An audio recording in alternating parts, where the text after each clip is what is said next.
This is where I always talk about my solution to this is at the end. So when it comes to government spaces, so public spaces, yes, absolutely. We can definitely work to fight for third spaces. And I have no issues. We can do that. I think that that should be available in any, government run public space. I have more of a free market capitalist idea. I think that business owners have a right to make the decisions on their property. So they have private property rights where they can make the decisions. If they want to create a third space, I'm absolutely fine using the third space, but I use the space where I'm allowed. I go off of the private business owners and what their rules are within their establishment. And if I don't like the rules within their establishment, I can vote with my dollar and go elsewhere. And I think that's the same with the other way around. Like if you don't like Target, you can go else. If you don't like Target's rules about trans people in women's bathrooms, you can go elsewhere. Like that's the only way money talks in that regard. I don't want government forcing I don't want government force either way. Hmm. I think that if a women's crisis center wants to exclude trans people, that's absolutely fine. That's their right.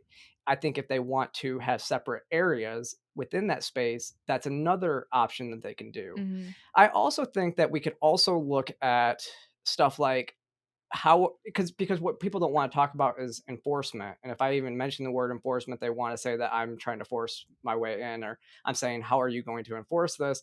They don't want to talk about it. And one of the ways that you could enforce that is, what is the legal ID, what does your legal identification say? Like in the state of Georgia, in order to change your identification, you have to have surgery.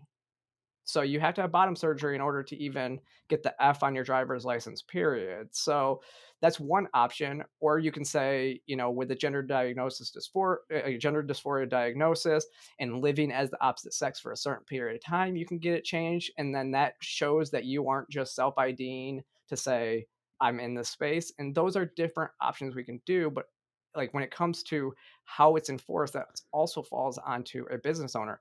Because say a trans person owns a business and they want to just let it be a free for all. That's on them. I mean, the government shouldn't come in and step in and say, you have to run your business this certain way, or you have to incur this cost to create a third space. Because that's the other thing that people aren't looking at. It would cost money for them to create that third space. And then what ends up happening is all spaces become unisex spaces when government tries to force it into that regard. So these are different areas where we can come to the table and actually have conversations about it.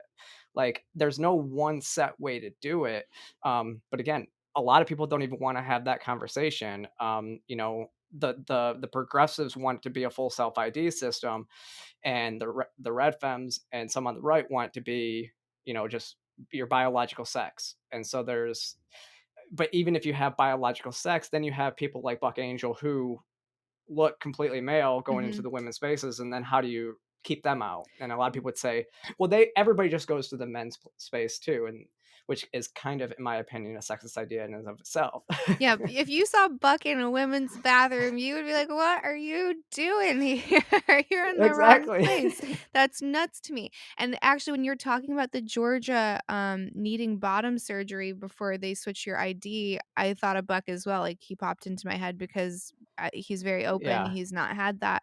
My question would be, if you do have someone who switches that, let's say you have someone like Buck, and let's say Buck did have bottom surgery, and God forbid, I'm just using this as an example because I think Buck is one of the best, like, passing males I've ever seen, like, and yeah, that I mean that is such I a love Buck. yeah, I mean that is such a compliment, I'm a huge fan of him. If something were to happen and his ID said male, I would wonder, like, if there needed to be medical intervention, if that would actually do more harm, because they wouldn't know necessarily if there was something that they needed to look for. Because he's open about when, Yeah, he was taking certain hormones that he almost died because of complications with his sex organs. So it's like, if you don't have the full picture, I feel like you can't do your job as a physician. And that's not to say not to call you the pronouns. I think that those things are two yeah, different things, but I think if you have like a legal document, it's important to know the biological sex just from a medical standpoint. Um, yeah. yeah. Which is actually what's interesting, because a lot of hospitals and doctors' offices are giving you the option on Mhm. your forms to put whatever you want. Which I've spoke out about that and how that is dangerous, because your doctor should know what your sex is. Right. But it is interesting because you're absolutely you're right, and I hadn't really thought too much about that too. I mean, there might have to be something where we put it on IDs that you are trans Right, or like, what your where it actual says just sex is. sex, yeah, and, like, the sex is just Yeah. either M or F, right? Like, that's not Mhm. gender, that's not how you self-ID or how you ID, like, through diagnosis, whatever. It's just, like, literally what is the anatomy in case we need to get in there, and I Yeah. think everyone Which should. even your passport, you can self ID on your passport right now. Actually, you can put an X on your passport in that section for non-binary. Oh, okay.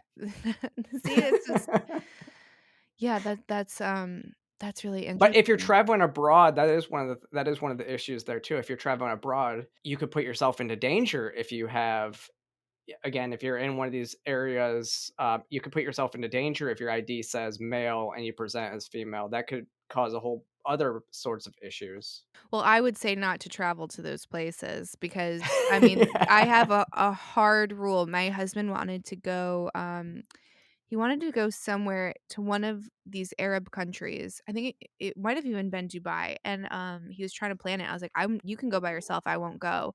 And he's like, "What do you Yeah. mean?" And I was like, "I will not go to a country where women are second-rate citizens. I can't support that. I won't feel safe there, and how dare I freely go there and have different rules than them? Like, that's not okay." Yeah. And he's like, "I never thought of it that way." I was like, "'Cause you're not a woman." So we took that off of.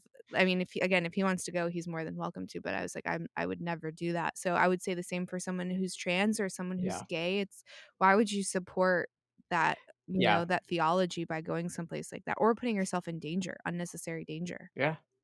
I think the one area where that might actually come into play, though, would be if you traveled to Israel and Mhm. if you had to travel to, the West Bank or any of those other if you had to travel through to get to another area, it could come into play, but you're absolutely right. I wouldn't put myself in those situations. I mean, I've seen enough of those countries to know that I don't need to go there and visit because I served in Afghanistan.